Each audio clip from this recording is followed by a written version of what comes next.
Hello everyone, good morning. आज का हमारा जो क्लास है वो मेटल नॉन मेटल का लेक्चर नंबर 17 है। इससे पहले हमने मेटल नॉन मेटल का 16 क्लास पूरा कर लिया है। जो आखिरी क्लास था उसमें हमने क्या देखा था? Electrolytic reduction. क्या देखा था? Electrolytic reduction. एक्चुअली कहीं पर भी अगर हम रिडक्शन का प्रोसेस करते हैं तो हमें क्या मिलता है? मेटल मिल रहा था। क्या मिल रहा था? मेटल मिल रहा था। जैसे हमने जिंक ऑक्साइड का रिडक्शन कर दिया। जैसे हमने क्या कर दिया, जो हमारे पास जिंक ऑक्साइड था इसका हमने रिडक्शन किया। इसका हमने क्या कर दिया? रिडक्शन कर दिया। तो हमें क्या मिल रहा था? जिंक मिल रहा था। जिंक मेटल मिल रहा था। कौन से फॉर्म में? सॉलिड फॉर्म में। कौन से फॉर्म में? सॉलिड फॉर्म में। लेकिन आप लोगों को यह भी बताया गया था कि ये जिंक हमें जो मिला है, ये जिंक हमें मिला है, इसके पास क्या है? कुछ इंप्यूरिटीज है। कॉन्टेंस कॉन्टेंस सम इंप्यूरिटीज। इसके पास क्या प्रेजेंट है? कुछ इम्प्यूरिटीज प्रेजेंट है, कुछ अशुद्धियां इसके पास क्या है? प्रेजेंट है। इसका मतलब क्या है? ये जो जिंक यहाँ पे हमें मिला है ये 99.99% तक, या फिर हमें कहना चाहिए लगभग 100% तक प्योर नहीं है। That means that means that means that means here obtained zinc is not 99.99% or or or approx 100% is pure. मतलब यहाँ पर जो हमें जिंक मिला है ना, ये 99.99% तक, या फिर हमें कहना चाहिए 100% तक प्योर नहीं है। लेकिन हमें क्या करना है? इसे 99.99% तक या फिर लगभग 100% तक क्या कर देना है? प्योर कर देना है। क्या कर देना है? प्योर कर देना है। और यहाँ पे जिंक को लगभग 100% प्योर बनाने के लिए हमें लगाना होता है रिफाइनिंग का प्रोसेस। कौन सा प्रोसेस? रिफाइनिंग का प्रोसेस। या फिर हमें लगाना होता है प्यूरिफिकेशन का प्रोसेस। कौन सा प्रोसेस? प्यूरिफिकेशन का process. Four four approx 100% pure zinc we need to apply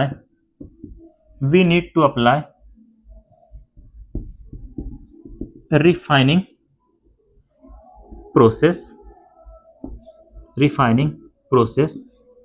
और प्यूरिफिकेशन प्रोसेस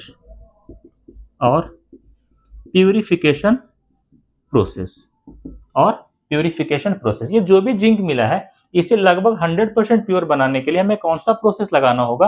रिफाइनिंग का प्रोसेस लगाना होगा, या फिर हमें प्यूरिफिकेशन का प्रोसेस लगाना होगा। बात आता है कि रिफाइनिंग के प्रोसेस के रूप में हम यूज किसका करेंगे? तो वैसे तो काफी सारा मेथड होता है प्यूरिफिकेशन का, काफी सारा मेथड होता है रिफाइनिंग का, लेकिन हम रिफाइनिंग ऑफ मेटल के दौरान उस प्रोसेस का यूज करते हैं, उस टेक्निक का यूज करते हैं जो सबसे बेस्ट हो। कैसा हो? बेस्ट हो। Actually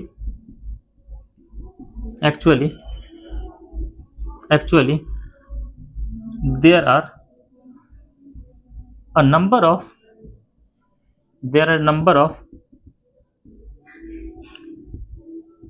technique or process which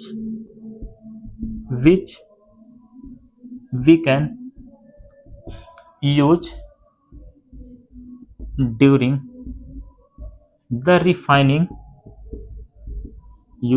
the refining or purification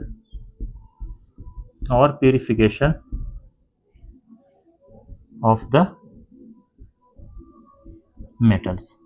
लेकिन वैसे तो बहुत सारा तरीका होता है, एक काम को करने का कई सारा तरीका होता है, लेकिन हम वो तरीका यूज करते हैं जो सबसे बेहतर हो। जो कैसा हो? सबसे बेहतर हो। उसी तरह से प्यूरिफिकेशन ऑफ मेटल के लिए तो काफी सारा टेक्निक है, काफी सारा प्रोसेस है, लेकिन हम उस प्रोसेस का यूज करेंगे जो सबसे बेहतर हो। But we use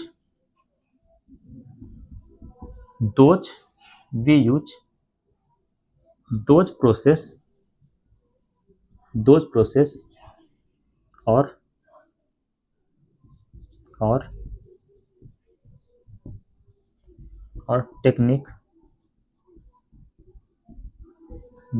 process or technique of refining which is used but we use those process or technique of refining which is best, which is best. हम उस टेक्निक का यूज करेंगे जो कि अपने आप में कैसा हो, बेस्ट हो। और बेस्ट के रूप में यहाँ पे हम यूज किसका करते हैं, इलेक्ट्रोलिटिक रिफाइनिंग का। किसका यूज करते हैं, इलेक्ट्रोलिटिक रिफाइनिंग का यूज करते हैं।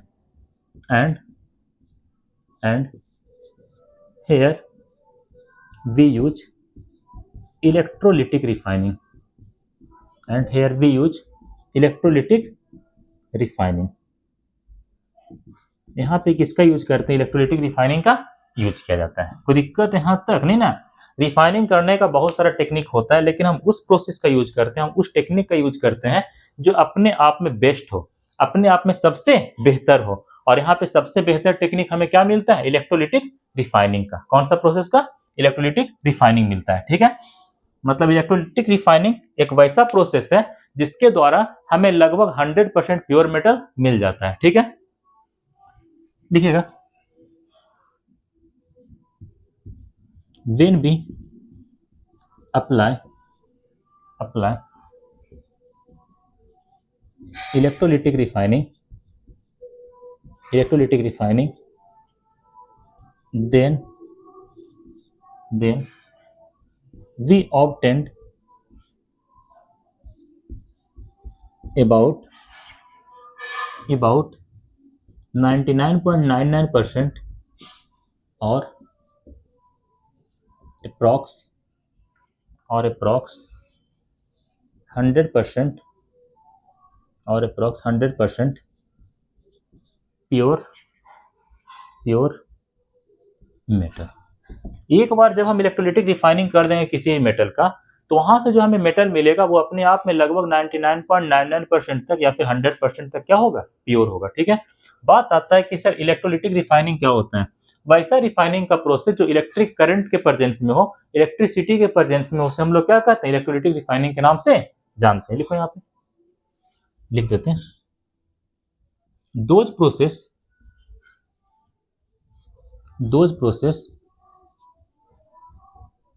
of refining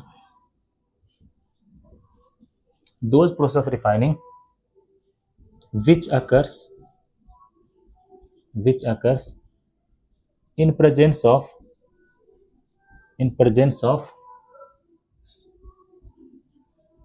current or electricity called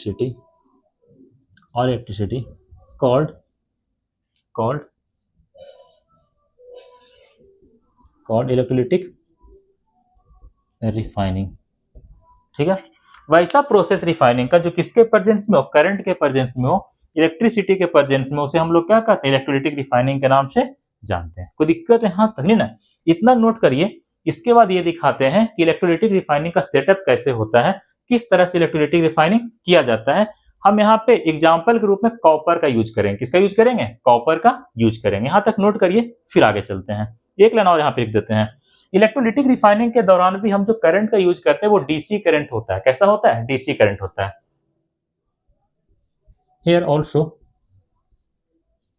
we use DC current, मतलब बैटरी वाला करंट का यहाँ पे जरूरत पड़ेगा, जिस तरह का जरूरत हमें इलेक्ट्रोलिटिक रिडक्शन में पड़ा था। डीसी करंट का यहाँ पे क्या होता है, जरूरत पड़ता है। यहां तक नोट करिए, आगे चलते हैं। हो गया, चलो आगे चलते हैं। हेडिंग लगाना, सेटअप ऑफ इलेक्ट्रोलिटिक रिफाइनिंग। किसका एग्जांपल लेकर के समझेंगे, कॉपर का एग्जांपल लेकर के समझेंगे बाबू।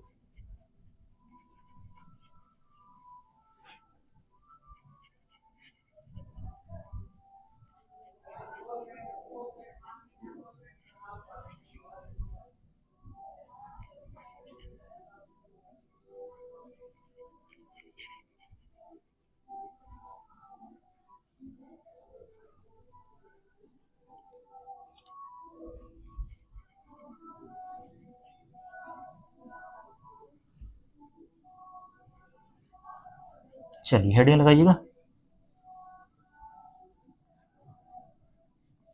Setup of electrolytic refining. Example के रूप में हम किसका यूज करेंगे, कॉपर का यूज करेंगे। जिंक का भी यूज किया जा सकता है, कोई दिक्कत की बात नहीं है। जिस तरह से कॉपर का होगा उसी तरह से जिंक का भी होगा। चलिए आगे चलते हैं। सेटअप ऑफ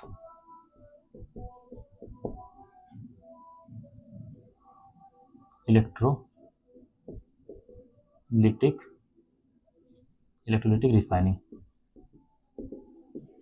रिफाइनिंग एग्जाम्पल के तौर पे हम किसका यूज कर लेंगे? कॉपर का। जाहिर सी बात है कॉपर का यहाँ पे हमें क्या करना है? प्यूरिफिकेशन करना है, कॉपर का रिफाइनिंग करना है। तो एग्जाम्पल के रूप में हम जो कॉपर लेंगे वो अपने आप में कैसा होना चाहिए? इम्प्योर होना चाहिए। जिस कॉपर का यहाँ पे हम यूज करेंगे वो अपने आप में बेचारा कैसा होना चाहिए? इम्प्योर होना चाहिए, मतलब उसके अंदर इम्प्योरिटीज प्रेजेंट होना चाहिए। कोई दिक्कत यहाँ तक है ना?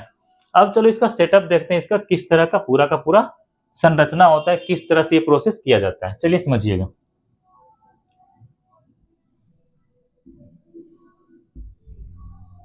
इस तरह से हम क्या करते हैं, एक वेसल्स ले लेते हैं, या फिर हमें कहना चाहिए एक बर्तन ले लेते हैं।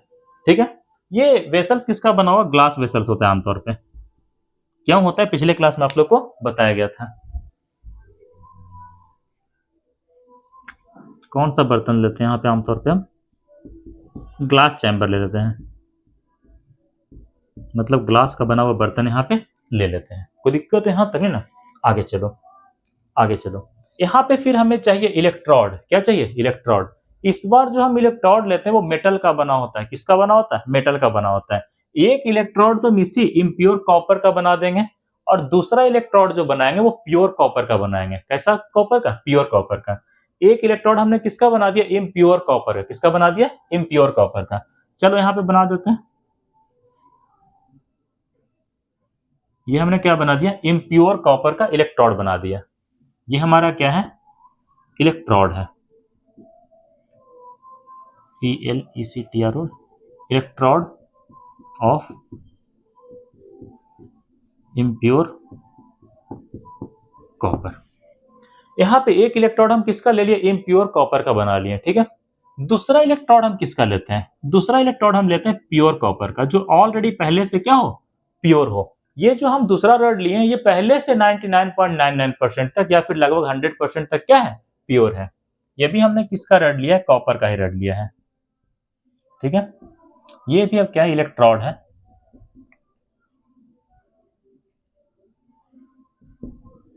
Electrode of pure copper, electrode of pure copper. कितना परसेंट तक प्योर है? कितना परसेंट तक प्योर है? अप्रॉक्स 99.99% तक क्या है तुम्हारा? ये प्योर है। इलेक्ट्रोड का झंझट तो खत्म हो गया, इलेक्ट्रोड का झंझट तो खत्म हो गया। यहाँ पे इलेक्ट्रोड हम किसका लेते हैं? मेटल का इलेक्ट्रोड लेते हैं। एक इलेक्ट्रोड तो उसी मेटल का बना लेते हैं जो अपने आप में इम्प्योर हो, जिसे कि प्योरीफाई करना है। और दूसरा इलेक्ट्रोड के रूप में क्या लेते हैं? उसी मेटल का प्योर रड लेते हैं। क्या लेते हैं? उसी मेटल का प्योर रड लेते हैं। एक बार फिर से, यहाँ पे कॉपर क्या था? इम्प्योर था। इसे प्योर बनाना है, इसे क्या करना है? प्योर बनाना है। इसके बाद हमें यहाँ पे जरूरत था इलेक्ट्रोड का। किसका जरूरत था? इलेक्ट्रोड का।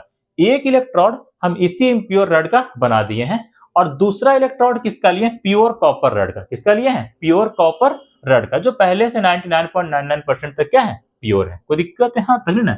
इसके बाद इसके अंदर भरा जाता है इलेक्ट्रोलाइट। क्या भरा जाता है? इलेक्ट्रोलाइट। इलेक्ट्रोलाइट क्या होता है? पिछले क्लास में आप लोग को बढ़िया तरह से समझाया गया था। ठीक है, कोई वैसा केमिकल सब्सटेंस जो पानी के अंदर जाने के बाद डिसोसिएट हो जाए। कौन से फॉर्म में? आयंस के फॉर्म में डिसोसिएट हो जाए, और फाइनली वो करंट को कंडक्ट कर सके, उसे क्या कहते हैं? इलेक्ट्रोलाइट कहा जाता है। यहाँ पे इलेक्ट्रोलाइट के रूप में हम क्या लेते हैं ये देखना है, यही सारी चीजों को ध्यान रखना है। यहाँ पे हमने क्या लिया? इलेक्ट्रोलाइट लिया है। क्या लिया है? इलेक्ट्रोलाइट लिया है। इलेक्ट्रोलाइट, इलेक्ट्रोलाइट के रूप में लेंगे क्या? इस रड का साल्ट सॉल्यूशन। क्या लेंगे बाबू? इस रॉड का साल्ट सॉल्यूशन। जैसे कॉपर है ना, तो कॉपर है, कोई साल्ट सॉल्यूशन यहाँ पे इलेक्ट्रोलाइट के रूप में क्या कर सकते हैं? यूज कर सकते हैं। इलेक्ट्रोलाइट यहाँ पे क्या लेंगे? Salt solution, salt solution of of of of electrode. Electrode जिस भी चीज का बना हुआ है उसका साल्ट सॉल्यूशन लेना है। उसका कौन सा सॉल्यूशन?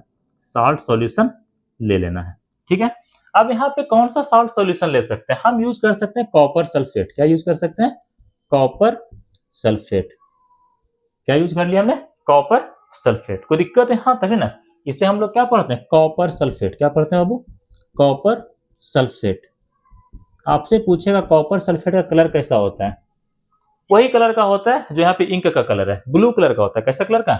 ब्लू कलर का। कॉपर सल्फेट कैसा कलर का होता है? ब्लू कलर का होता है। कोई दिक्कत यहाँ तक है ना?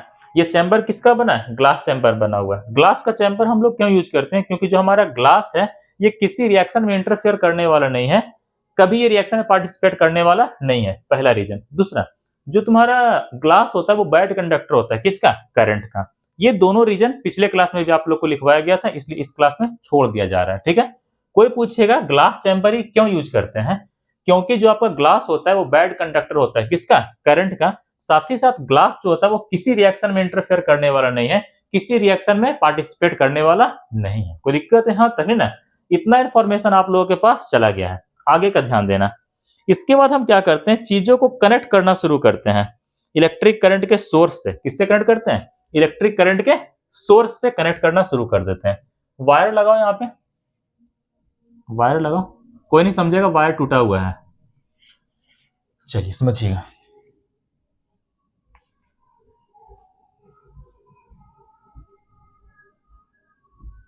ऐसे करके हमने क्या लगा दिया यहाँ पे? वायर से पूरा का पूरा सिस्टम सेट कर रखा है। ठीक है, ये तुम्हारा क्या होता है? ग्रुप ऑफ सेल को हम बैटरी कहते हैं। पिछले क्लास में पढ़ाया गया था आप लोग को। ग्रुप ऑफ सेल क्या कहते हैं? बैटरी कहते हैं। ठीक है, यहाँ पर जो बड़ा वाला पाई है ये पॉजिटिव टर्मिनल होता है। कौन सा टर्मिनल? Positive terminal. और छोटा वाला नेगेटिव टर्मिनल। कौन सा टर्मिनल? नेगेटिव टर्मिनल होता है। कोई दिक्कत यहाँ तक है ना? जो करंट का फ्लो होता है वो हमेशा पॉजिटिव से नेगेटिव जाता है। मतलब ये तुम्हारा किसका डायरेक्शन होगा? करंट का डायरेक्शन होगा। करंट ऐसे चलेगा, ऐसे ऐसे, पॉजिटिव से नेगेटिव की ओर। करंट कैसे चलेगा? ऐसे चलेगा, पॉजिटिव से नेगेटिव की ओर, पॉजिटिव से नेगेटिव की ओर। कोई दिक्कत है यहाँ तक? छोटा छोटा इंफॉर्मेशन हमेशा अपने पास ध्यान रखिएगा। ठीक है, जैसे यहाँ पे करंट जाना शुरू करेगा तब यहाँ पे खेल क्या होगा? खेल से पहले क्या देखना है? देखो, ये जो तुम्हारा इम्प्योर कॉपर रड है या फिर वो इलेक्ट्रोड जो इम्प्योर कॉपर का बना हुआ है, इसे हमने किसके साथ कनेक्ट किया है? बैटरी के पॉजिटिव टर्मिनल के साथ। किसके साथ? बैटरी के पॉजिटिव टर्मिनल के साथ। आप लोगों को पहले ही पढ़ाया गया था, वैसा इलेक्ट्रोड जिसे बैटरी के पॉजिटिव टर्मिनल के साथ कनेक्ट कर देते हैं उसे एनोड कहते हैं। क्या कहते हैं? एनोड कहते हैं। मतलब यहाँ पर जो आपका इम्प्योर कॉपर रड है वो बैटरी के पॉजिटिव टर्मिनल के साथ कनेक्ट कर दिया गया है। मतलब ये किसकी तरह बिहेव करेगा? एनोड की तरह। ये जो इलेक्ट्रोड है वो किसकी तरह बिहेव करेगा? एनोड की तरह। किसकी तरह? एनोड की तरह बिहेव करेगा। कोई दिक्कत है यहाँ तक नहीं ना? ठीक उसी तरह से, ठीक उसी तरह से, ठीक उसी तरह से अगर ये तुम्हारा प्योर कॉपर रड है, कौन सा रड है? प्योर कॉपर रड है, इसे हमने किसके साथ कनेक्ट किया है? बैटरी के नेगेटिव टर्मिनल के साथ। किसके साथ? बैटरी के नेगेटिव टर्मिनल के साथ। तो ये बेचारा किसकी तरह बिहेव करेगा? कैथोड की तरह। किसकी तरह बिहेव करेगा? कैथोड की तरह बिहेव करेगा। कोई दिक्कत है यहाँ तक नहीं ना? जिसे हमने पॉजिटिव के साथ कनेक्ट कर दिया वो एनोड की तरह, और जिसे हमने नेगेटिव के साथ कनेक्ट कर दिया वो किसकी तरह? कैथोड की तरह बिहेव करेगा। यहां तक समझने में कोई दिक्कत नहीं? आगे चलते हैं। अब देखो, पूरा का पूरा सिस्टम सेट हो गया। अब देखना है प्रोसेस होगा कैसे कैसे। पिछले क्लास में भी आप लोग को पढ़ाया गया था, एनोड पे हमेशा ऑक्सीडेशन होता है। एनोड पे हमेशा क्या होता है? ऑक्सीडेशन होता है। एनोड पे हमेशा क्या होता है? ऑक्सीडेशन होता है। आप लोग को ट्रिक भी पढ़ाया गया था, अगर याद होगा तब। पहला ट्रिक क्या लिखा था? एनऑक्स। मतलब एनोड पे क्या होगा? ऑक्सीडेशन होगा। और दूसरा हमने लिखा था रेड कैट। क्या लिखा था? Red cat. फिर से रेड कैट। थोड़ा अच्छा से लिखते हैं दोस्त, ऐसे ही मेरा राइटिंग बहुत अच्छा है, ऐसा हमें लगता है। समझ रहे हो? रेड कैट मतलब कैथोड पे क्या होगा? रिडक्शन होगा। एनोड पे क्या होगा? ऑक्सीडेशन होगा। ऑक्सीडेशन का मतलब होता है क्या? Loss of electron. इसके ऊपर क्या होगा? ऑक्सीडेशन होगा। क्या होगा बाबू? ऑक्सीडेशन होगा। ऑक्सीडेशन का मतलब क्या होता है? Loss of electron. पिछले क्लास में पढ़ाए थे आप लोगों को, loss of electron. Loss of electron होता है। क्या होता है? लॉस ऑफ इलेक्ट्रॉन होता है। कोई दिक्कत यहाँ तक है ना। उसी तरह से जो आपका कैथोड है इसके ऊपर क्या होगा, रिडक्शन होगा। क्या होगा, रिडक्शन होगा। इसके ऊपर क्या होगा, रिडक्शन होगा। रिडक्शन मतलब क्या होता है, गेन ऑफ इलेक्ट्रॉन। ऑक्सीडेशन में लॉस ऑफ इलेक्ट्रॉन और रिडक्शन के केस में क्या होता है, gain of electron. Gain of electron, gain of electron होता है। कोई दिक्कत यहां तक है ना। आगे चलते हैं। अब देखो यहां पे क्या होना है, इलेक्ट्रॉन का लॉस होना है। इलेक्ट्रॉन का क्या होना है, लॉस होना है। ये जो तुम्हारा कॉपर का रड है इसके अंदर तो काफी सारे कॉपर के एटम्स होंगे, अरबों खरबों की संख्या में इसके अंदर क्या होगा, कॉपर का एटम्स भरा पड़ा होगा। यहाँ पे क्या होता है, इस रड के अंदर क्या होता है, एक कॉपर का एटम, कौन सा, एक कॉपर का एटम, ठीक है, 2 इलेक्ट्रॉन लूज कर दिया। 2 इलेक्ट्रॉन क्या कर दिया, लूज कर दिया और Cu+2 के फॉर्म में चलाया। कौन से फॉर्म में, Cu+2 के फॉर्म में। कौन से फॉर्म में, Cu+2 के फॉर्म में। इसी तरह से इसके अंदर और भी बहुत सारा कॉपर होगा। कोई दूसरा कॉपर भी क्या करता है, 2 इलेक्ट्रॉन लूज कर देता है। समझाने के लिए दोबारा से लिख रहे हैं, कोई जरूरत नहीं था। Cu+2 के फॉर्म में चला आता है। कौन से फॉर्म में, Cu+2 के फॉर्म में चला आता है। देखो यहाँ पे कहानी क्या हो गया, देखो यहाँ पे कहानी क्या हो गया, देखिए समझिएगा, समझिएगा।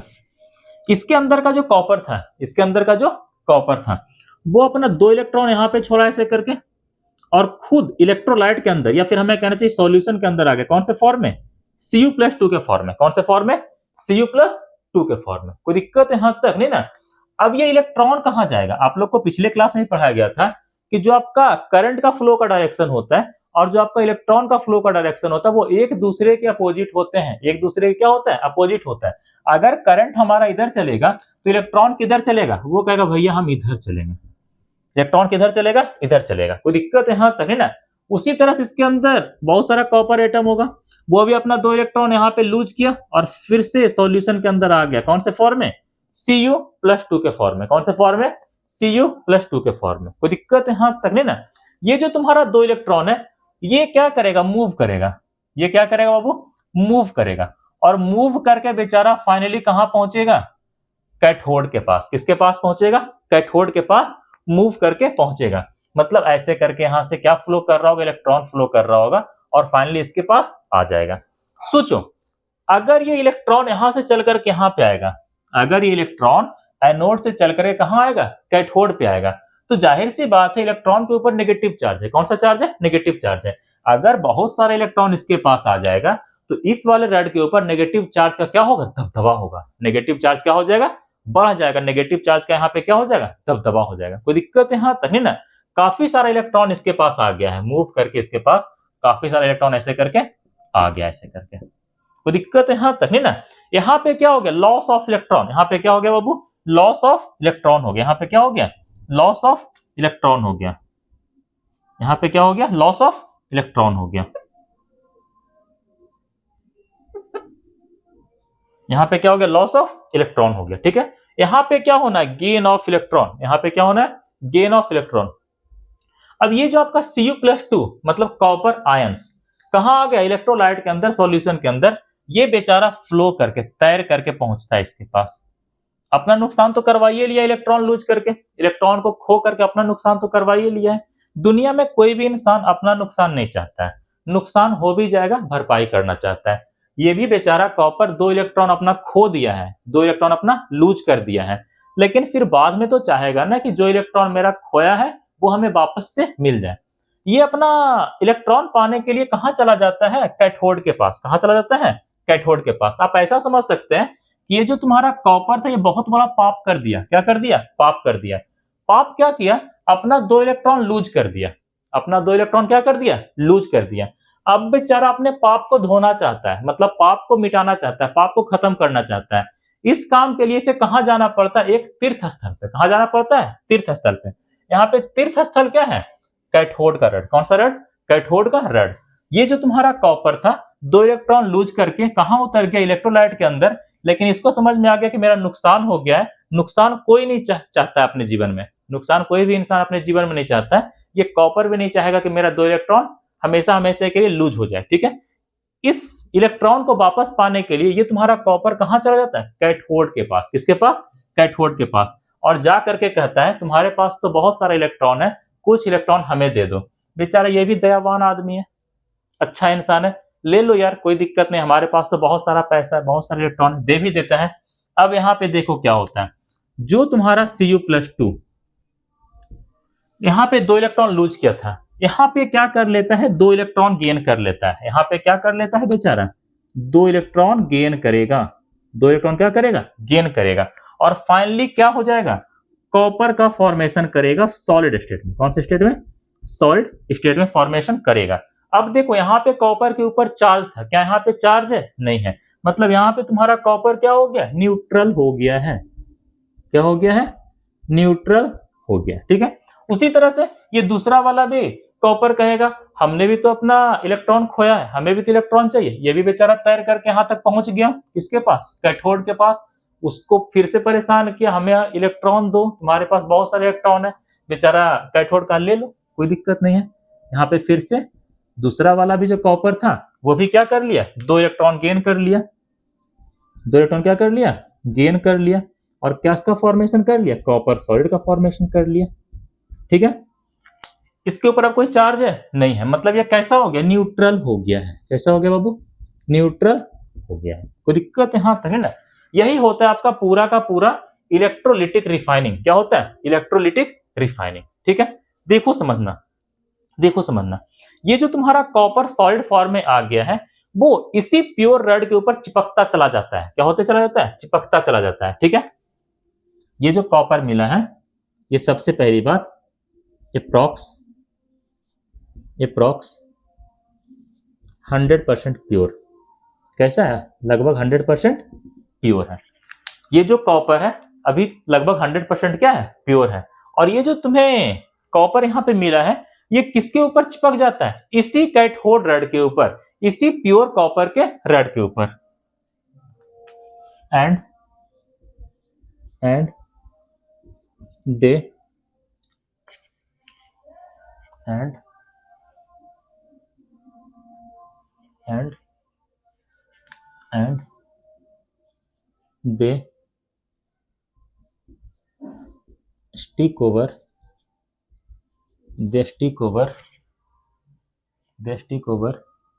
the cathode rod और प्योर कॉपर रड। ये कहाँ चिपक जाएगा, कैथोड रड के ऊपर, कैथोड इलेक्ट्रोड के ऊपर, या फिर हमें कहना चाहिए प्योर कॉपर रड के ऊपर। किसके ऊपर, प्योर कॉपर रड के ऊपर। किसके ऊपर चिपकेगा, प्योर कॉपर रड के ऊपर। कोई दिक्कत है, हाँ तक है ना। यही था तुम्हारा पूरा का पूरा इलेक्ट्रोलिटिक रिफाइनिंग। क्या था, इलेक्ट्रोलिटिक रिफाइनिंग। लेकिन अभी जाना नहीं, क्लास खत्म नहीं हुआ भाई, देखो समझना। अब देखो समय के साथ होगा क्या, यहां से कॉपर तुम्हारा निकलता चला जाएगा, यहां से कॉपर क्या होगा, निकलता चला जाएगा, और इस वाले रड के ऊपर आकर के चिपकता चला जाएगा, इस वाले रड पे आकर के चिपकता चला जाएगा। ठीक है, हमारे पास रहे नोट का गड्डी, नोट का गड्डी समझते हो, बहुत मोटा एकदम, पूरा उसमें पैसा लगा हुआ है। ठीक है, अब धीरे धीरे क्या कर रहे हैं, एक नोट निकाल रहे, किसी को दे रहे, फिर दे रहे, फिर दे रहे, फिर दे रहे, फिर दे रहे।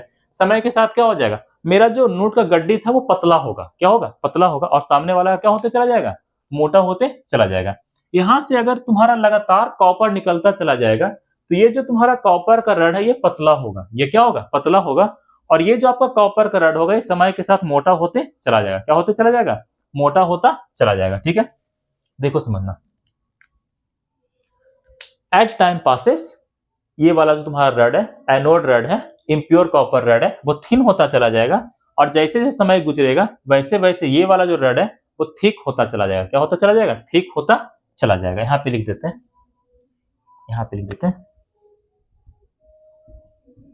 As time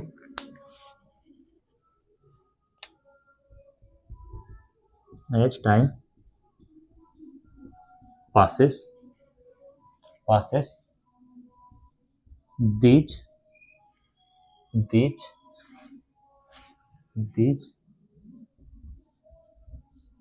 anode rod or impure copper rod become thin and and and cathode rod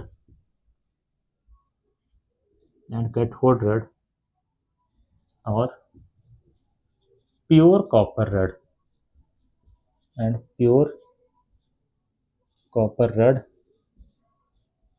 become thick and pure copper rod become thick. Pure copper rod become thick. समय के साथ क्या होगा, ये जो आपका एनोड कॉपर रड है, जो इम्प्योर कॉपर रड है, वो पतला होता चला जाएगा, थिन होता चला जाएगा, जबकि जो आपका कैथोड रड है या फिर हमें कहना चाहिए प्योर कॉपर रड है, वो क्या होगा, मोटा होगा. क्या होगा, मोटा होगा. कोई दिक्कत यहां तक? ये कैसा होगा, पतला होता चला जाएगा, जबकि ये कैसा होता चला जाएगा, मोटा होता चला जाएगा. अब देखो समझना यार, यहां से यहां तक ट्रेवल कौन कर रहा है, कॉपर जा रहा है. कौन जा रहा है, कॉपर जा रहा है. क्या इसके अंदर जो इम्प्यूरिटीज था वो मूव कर रहा है? उसके अंदर कोई मूवमेंट नहीं हो रहा है. अब सोचो, जैसे जैसे रड पतला होते चला जाएगा, इसके अंदर जो इम्प्यूरिटीज है वो यही नीचे बॉटम सरफेस पे यहाँ पे जमा होगा कि नहीं जमा होगा. ऐसे करके यहाँ पे क्या होता चला जाएगा, जमा होता चला जाएगा. ऐसे करके क्या होता चला जाएगा, जमा होता चला जाएगा. कोई दिक्कत है यहां तक नहीं ना. ये जो इम्प्यूरिटीज है जो नीचे जमा हो गया, इसे एनोड मड कहते हैं. क्या कहते हैं बाबू, एनोड मड कहते हैं. इसे हम लोग क्या कहते हैं, एनोड मड कहते हैं. इसे हम लोग क्या कहते हैं, एनोड मड कहा जाता है. इसे हम लोग क्या कहते हैं, एनोड मड कहते हैं.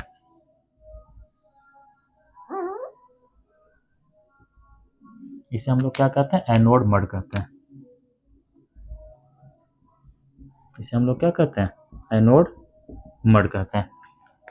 देखो, एनोड इलेक्ट्रोड का वो इम्प्यूरिटीज जो बॉटम सरफेस पे आकर के जम जाता है, बॉटम सरफेस पे आकर के एक्यूमुलेट हो जाता है, उसे हम लोग क्या कहते हैं, एनोड मड के नाम से जानते हैं. क्या कहते हैं, एनोड मड के नाम से जानते हैं. इधर का नोट करिए, इसको इरेज कर रहे हैं. हो गया, चलो आगे चलते हैं.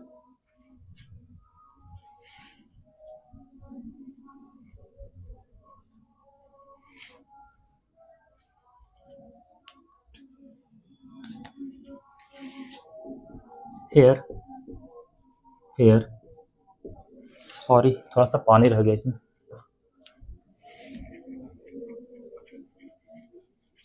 अब सही है.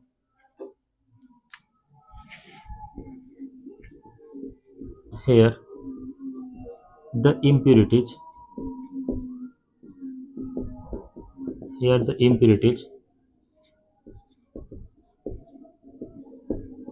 which is present in the impure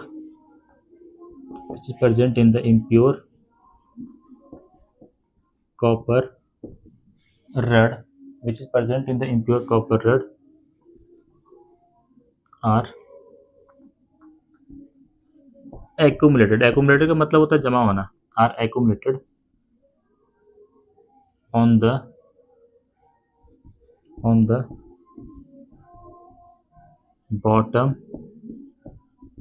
bottom surface of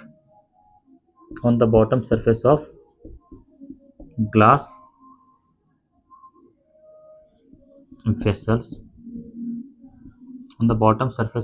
vessels, just below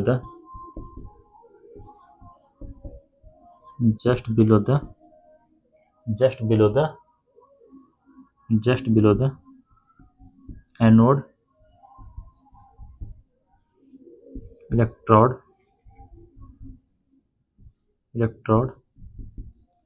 called anode mud. उसे हम लोग क्या कहते हैं, एनोड मड के नाम से जानते हैं. ठीक है.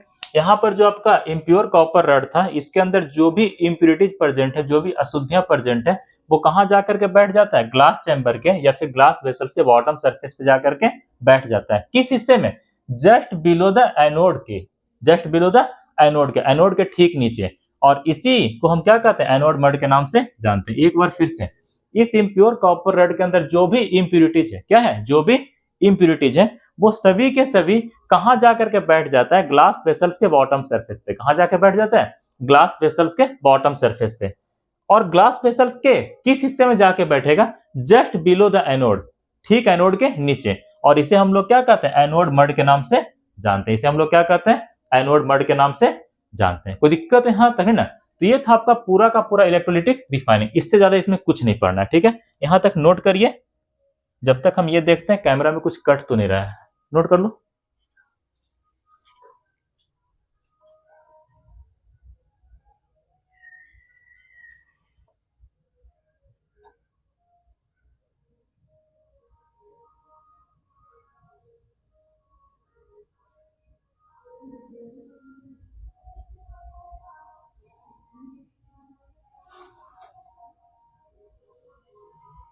बहुत अच्छा है, कुछ नहीं कटा है। हो गया, मिटार दें, मिटार दें। हो गया, टॉपिक खत्म। भी थोड़ा सा और लिखवाना है, बस खत्म। चलिए आगे चलते हैं, मिटाया जाए। चलो मिटाते हैं। क्या मिटाए, थोड़ा सा इरेज करते हैं नीचे का।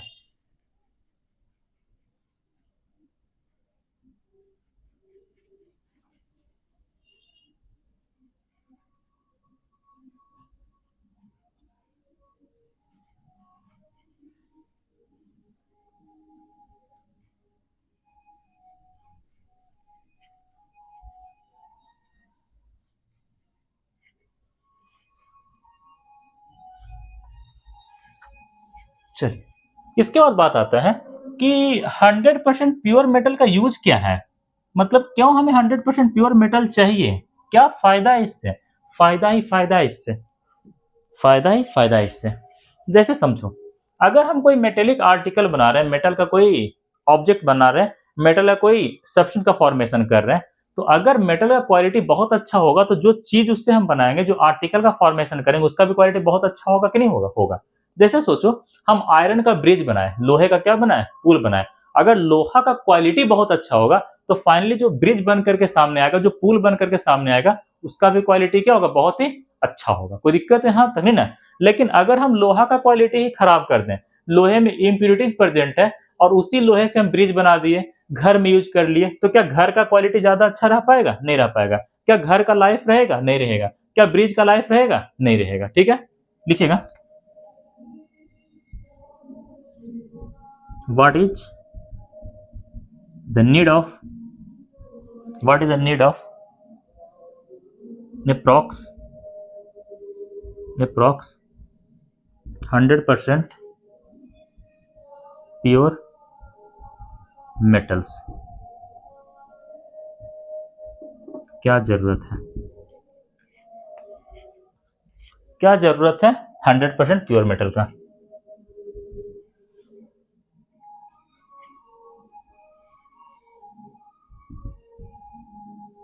if we uses the if we uses the if we uses the approx 100% pure metals in the formation of in the formation of in the formation of in the formation of any metallic in the formation of any metallic articles, if we use the approx 100% pure metal in formation of any metallic article, then then then then quality of then the quality of article will be best। अगर हम 100% pure metal का use करते हैं किसी article के formation में, तो वहां पे जो आर्टिकल हमें मिलेगा उसका क्वालिटी अपने आप में कैसा होगा, बेस्ट होगा। If we use the approx 100% pure metal in formation of any metallic article, then the quality of article will be best. जो क्वालिटी मिलेगा आर्टिकल का वो कैसा होगा, बेस्ट होगा। ठीक है, उसी तरह से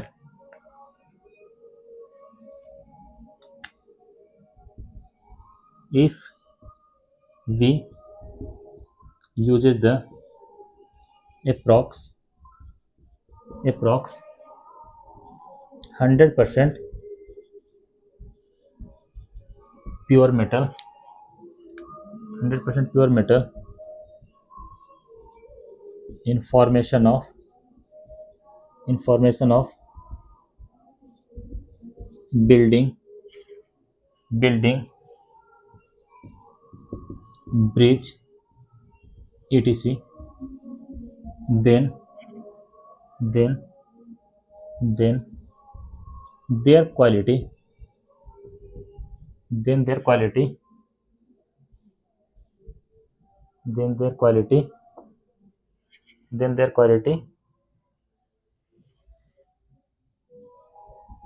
will be best, as well as their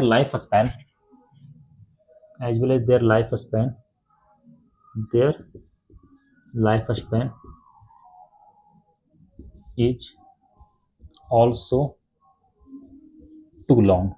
बहुत लंबा उसका जीवन काल होगा, जल्दी खराब होने वाला नहीं है। ठीक है, तीसरा, लेबोरेटरी के अंदर बहुत सारा केमिकल रिएक्शन होता है। लेबोरेटरी के अंदर क्या होता है, केमिकल रिएक्शन होता है। ठीक है, अगर किसी केमिकल रिएक्शन में हम इम्प्योर कॉपर का यूज कर लिए तो क्या वहां पर जो रिएक्शन का रिजल्ट निकल के आएगा वो बेहतर निकल के आएगा, बेहतर निकल के आने वाला नहीं है।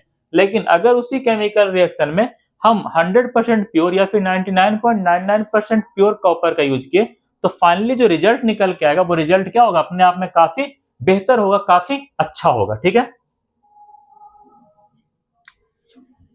if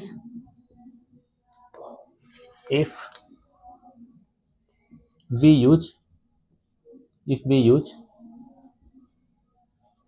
approx 100% pure metals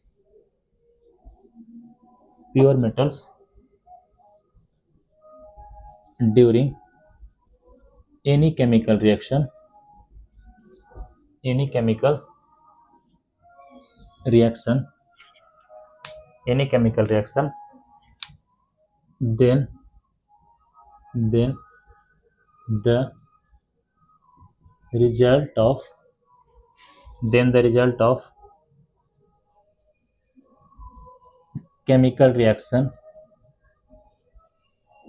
the result of chemical reaction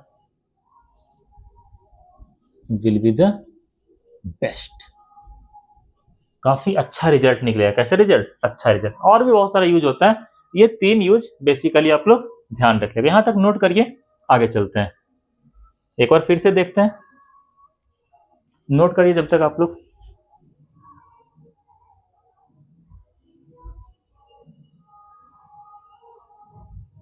अच्छा, हो गया, मिटा दें। चलो आगे चलते हैं, नीचे का इरेज करते हैं, या इधर का भी इरेज करते हैं थोड़ा सा।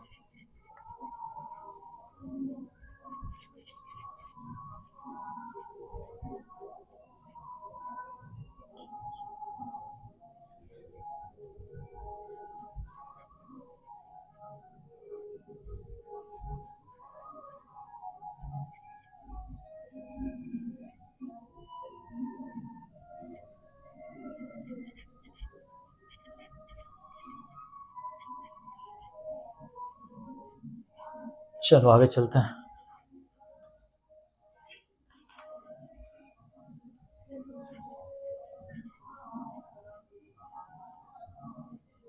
बात आता है कि और कौन कौन से मेटल के ऊपर इलेक्ट्रोलाइटिक रिफाइनिंग लगा सकते हैं। काफी सभी के ऊपर हम क्या कर सकते हैं, लगा सकते हैं। जैसे और किसको किसको प्यूरिफाई किया जा सकता है, तुम प्यूरिफाई कर सकते हो लेड को।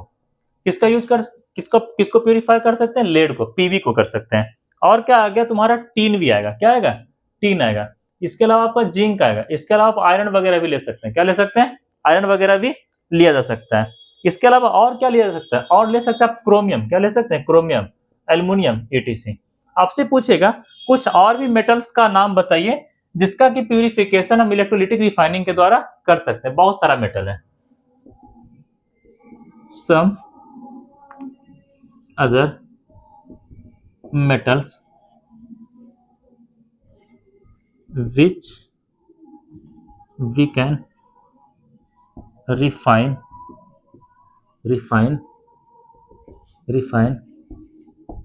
by using electrolytic refining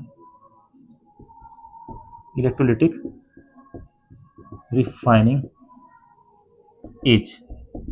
क्या क्या और मेटल इसको रिफाइन कर सकते हैं? तुम ले लो लेड, सिंबल क्या होता है? वो पीबी होता है। और क्या ले सकते हैं? टीन ले लो, सिंबल क्या होता है? एसएन होता है। बढ़िया से।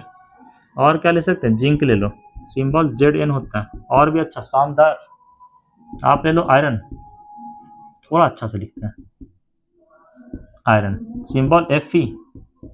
और क्या ले लो? क्रोमियम, स्पेलिंग सही क्रोमियम का CH होता है, CR ही होता होगा। क्रोमियम सिंबल क्या होता है? CR। इसके बाद एल्युमिनियम, AL, etc। ये सब कुछ और भी मेटल्स हैं जिनका कि रिफाइनिंग के लिए हम इलेक्ट्रोलिटिक रिफाइनिंग का यूज कर सकते हैं। इन सब को भी रिफाइन करने के लिए, इन सब को भी 100% तक प्योर बनाने के लिए, इन सब को भी 99.99% तक प्योर बनाने के लिए हम इलेक्ट्रोलिटिक रिफाइनिंग का यूज कर सकते हैं। कोई दिक्कत यहाँ तक है ना? बात आता है कि किसमें कौन सा इलेक्ट्रोलाइट का यूज करेंगे। देखो समझना, ये थोड़ा सा जरूरी है, ठीक है। अगर तुम ले लेते हो जिंक, क्या लेते हैं? जिंक लेते हैं, तो यहाँ पे इलेक्ट्रोलाइट के रूप में हम किसका यूज कर सकते हैं? इलेक्ट्रोलाइट के रूप में किसका यूज कर सकते हैं? जिंक सल्फेट का। किसका यूज कर सकते हैं? जिंक सल्फेट का। सारा का सारा प्रोसेस जैसा कॉपर का है वैसा ही किसका होगा? जिंक का होगा। जिंक सल्फेट का फार्मूला ZnSO4 क्या होता है? ZnSO4 होता है। अगर आप ले लेते हैं आयरन, क्या लेते हैं? आयरन, ठीक है। यहाँ पे इलेक्ट्रोलाइट के रूप में आप क्या ले सकते हैं? इलेक्ट्रोलाइट के रूप में आप क्या ले सकते हैं? आयरन सल्फेट ले लो। क्या ले लो? आयरन सल्फेट ले लो। आप ले सकते हो FeSO4। क्या ले सकते हो? FeSO4। क्या ले सकते हो? FeSO4 ले सकते हो। कोई दिक्कत है यहाँ तक? यहाँ पे और भी मेटल इंक्लूड कर सकते हैं, यहाँ पे लिख देते हैं। तुम यहाँ पे सिल्वर वगैरह भी ले सकते हो, कोई दिक्कत नहीं। सिल्वर का प्यूरिफिकेशन किया जा सकता है ATC ऐसे करके, ठीक है। ATC सट गया दोस्त।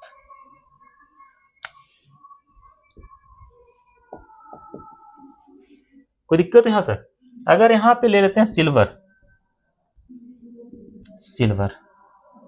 यहाँ पे इलेक्ट्रोलाइट क्या लेंगे? सिल्वर नाइट्रेट ले लो। क्या ले लो बाबू? Silver nitrate. सिल्वर नाइट्रेट ले सकते हैं। क्या ले सकते हैं? Silver nitrate. फार्मूला क्या होता है? AgNO3। क्या होता है? AgNO3 होता है। किसका फार्मूला होता है? सिल्वर नाइट्रेट का फार्मूला होता है। कोई दिक्कत है यहाँ तक है ना? इसके अलावा यहाँ पे और क्या ले सकते हैं? सिल्वर सल्फेट ले सकते हैं। क्या ले सकते हैं बाबू? सिल्वर का सल्फेट भी ले सकते हैं।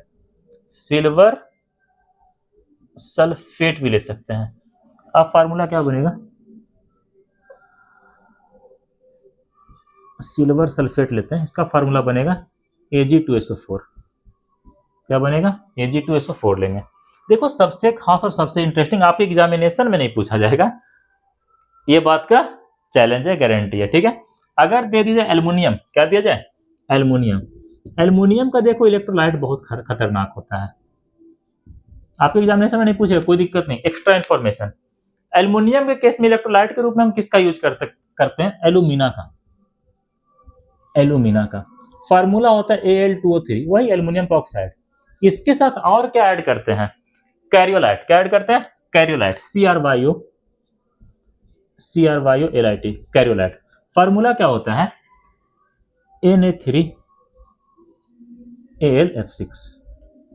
ये कैरियोलाइट का फार्मूला होता है।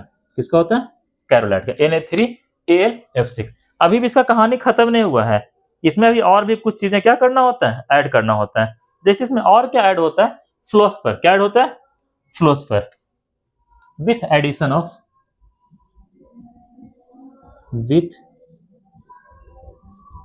ऑफ FLU फ्लॉस्फर, इसका फार्मूला होता है CaF2। इसका फार्मूला क्या होता है? CaF2। ये फ्लॉस्फर क्यों ऐड करते हैं? For conductivity. किसके लिए? फॉर कंडक्टिविटी, ताकि ये करंट को बेहतर तरीके से कंडक्ट कर सके, ताकि करंट को क्या कर सके? बेहतर तरीके से कंडक्ट कर सके। ठीक है, ये क्यों ऐड कर सकते हैं? For conductivity. किसके लिए ऐड करते हैं? कंडक्टिविटी के लिए। ठीक है, एल्युमिनियम का अच्छा है, थोड़ा सा याद रखना। एल्युमिनियम के केस में इलेक्ट्रोलाइट के रूप में किसका यूज कर सकते हैं? एल्युमिनियम के केस में इलेक्ट्रोलाइट के रूप में किसका यूज करते हैं? एल्यूमिना। एल्यूमिना क्या होता है? एल्युमिनियम का ऑक्साइड होता है। फार्मूला क्या होता है? Al2O3। साथ ही साथ और क्या प्रेजेंट होता है? कैरियोलाइट। क्या प्रेजेंट होता है? कैरियोलाइट। फार्मूला क्या होता है? Na3AlF6। ठीक है, इसमें और क्या एडिशन क्या होता है? फ्लॉस्फर। क्या ऐड करता है? फ्लॉस्फर एक तरह केमिकल होता है। फार्मूला क्या होता है? CaF2। क्या होता है? CaF2। ये फ्लॉस्फर क्यों ऐड करता है? For conductivity. किसके लिए ऐड करते हैं? फॉर कंडक्टिविटी, या फिर कह सकते हैं टू इंक्रीज द कंडक्टिविटी, या फिर क्या कह सकते हैं? फॉर कंडक्टिविटी, या फिर किस क्या कह सकते हैं?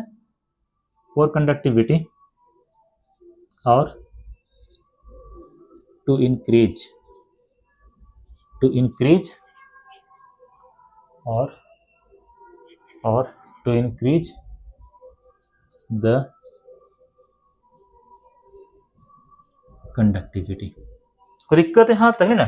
ये था आपका पूरा आज का क्लास। इससे ज्यादा इलेक्ट्रोलाइटिक रिफाइनिंग में कुछ नहीं पढ़ना है। तो बस आज के लिए इतना ही, बाकी का पढ़ाई लिखाई करते रहिए। All the very best, good bye.